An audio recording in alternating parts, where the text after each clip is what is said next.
বিস্তারিত।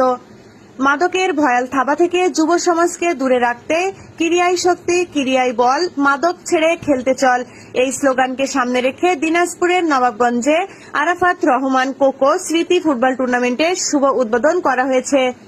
শুক্রবার 29 আগস্ট বিকালে উপজেলার সওগুনখোলা মিনি স্টেডিয়াম মাঠে টুর্নামেন্টের শুভ উদ্বোধন করেন নবাবগঞ্জ উপজেলা স্বেচ্ছাসেবক দলের আহ্বায়ক সাজ্জাদ আল মামুন।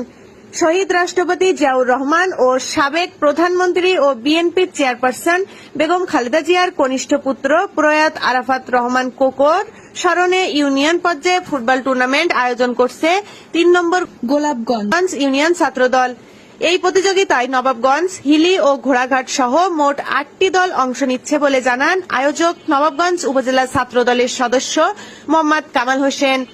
উদ্বোধনী অনুষ্ঠানে উপস্থিত ছিলেন উপজেলা স্বেচ্ছাসেবক দলের সদস্য সচিব মোহাম্মদ আনোয়ার হোসেন ও উপজেলা ও স্বেচ্ছাসেবক দলের সদস্য মোহাম্মদ শরীফুল ইসলাম ও ৩ নম্বর গোলাপগঞ্জ ইউনিয়ন ছাত্র দলের সহসভাপতি মোহাম্মদ মাজেদুল ইসলাম সাগর ও ৩ নম্বর গোলাপগঞ্জ ইউনিয়ন